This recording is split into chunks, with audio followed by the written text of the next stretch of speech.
नमस्कार बच्चों। हम जयशंकर प्रसाद द्वारा लिखा गया देवसेना का गीत पढ़ चुके हैं। उम्मीद है कि आपको समझ आ गया होगा।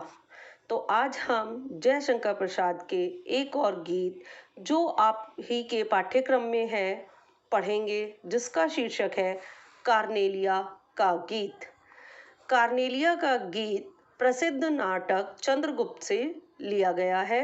कार्नेलिया सिकंदर के सेनापति सेल्यूकस की बेटी है। सिंधु नदी के किनारे ग्रीक शिविर के पास एक वृक्ष के नीचे बैठी हुई है। यहाँ पर कवि ने कार्नेलिया के मुख से प्रकृति चित्रण के साथ ही हमारे भारतवर्ष की महिमा का गुणगान करवाया है। अब हम व्याख्या पढ़ते हैं। मैं निधि अग्रवाल इसे प्रस्तुत कर रही हूँ। अरुण यह मधुमय देश हमारा, अरुण यह मधुमय देश हमारा, जहाँ पहुँच अनजान क्षितिज को मिलता एक सहारा। कहते हैं कि भारत देश मधुमेह अर्थात शहद के समान मीठा, अरुण अर्थात लालिमा से युक्त, हमारा देश लालिमा से युक्त और मिठास से भरा हुआ है।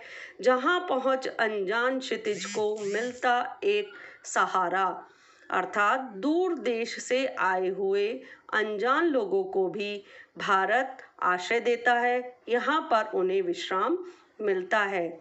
उसके बाद सरस तामरस गर्भ विभा पर नाच रही तरुशिखा मनोहर, प्रातःकाल का वर्णन है। सूर्योदय के समय तालाब में कमल के फूल खिलकर अपनी आभा बिखेर देते हैं और सूरज की किरणें जब उन पर पड़ती हैं तो ऐसा प्रतीत होता है जैसे वे नृत्य कर रही हों। यहाँ का सारा जीवन मनोहारी दिखाई देता है। आगे, छिटका जीवन हरियाली पर मंगल कुमकुम सारा, भारत की हरियाली से युक्त भूमि पर सूरज की लालिमा ऐसी प्रतीत होती है मानो किसी ने जीवन रूपी हरियाली पर कुमकुम रूपी लालिमा बिखेर दी हो। लघु सुरधुन से पंख पसारे, शीतल मलय समीर सहारे, उड़ते खग जिस ओर मुंह किए, समझ नीड़ निज प्यारा। प्रातःकाल में मलय पर्वत की सुगंधित शीतल पवन का सहारा लेकर इंद्रधनुष के समान सुंदर पंखों को फैलाकर पक्षी जिस ओर मुंह करके उड़ते दिखाई पड़ते हैं, वही उनके घोंसले हैं, अर्थात वे भारत को ही अपना घर मानते हैं। कार्नेलिया आगे कहती है, बरसाती आंखों के बादल बनते जहां भरे करुणा जल। यहाँ भारत के लोगों की विशेषता का वर्णन करते हुए कार्नेलिया कहती हैं कि जैसे बादल गर्मी से मुरझाए हुए पेड़ पौधों पर वर्षा कर जीवन प्रदान करते हैं, उसी तरह यहाँ के लोग अपनी आंखों के करुणा रूपी जल से निराश व्यक्तियों के मन में नई आशा का संचार करते हैं, उन्हें जीवन में नई प्रेरणा देते हैं।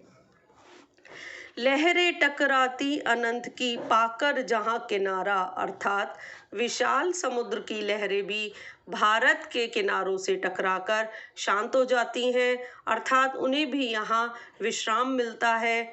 और आगे, हेम कुंभले उषा सवेरे, भरती ढुलकाती सुख मेरे, मदिर उगते रहते जब जगकर रजनी भर तारा। यहाँ रात भर के जागे हुए तारे सुबह होते हुए मस्ती से ऊँगते हुए दिखाई पड़ते हैं और छुपने की तैयारी में लग जाते हैं। तब उषा रूपी नायिका सूरज रूपी सुनहरे कलश में सुख रूपी जल लेकर आती है और भारत की धरती पर लुढ़का देती है, बिखेर देती है, अर्थात प्रातःकाल होते ही भारत में रहने वाले मनुष्य सुखी और आनंदमयी दिखाई पड़ते हैं।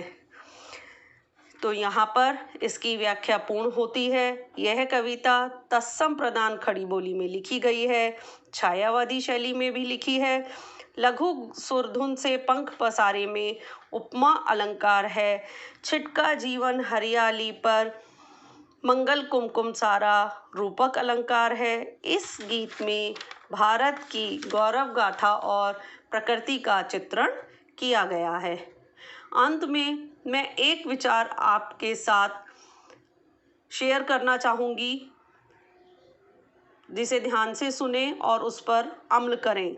सफलता की प्राप्ति महान कार्य करने से नहीं, लगातार काम करने से ही होती है।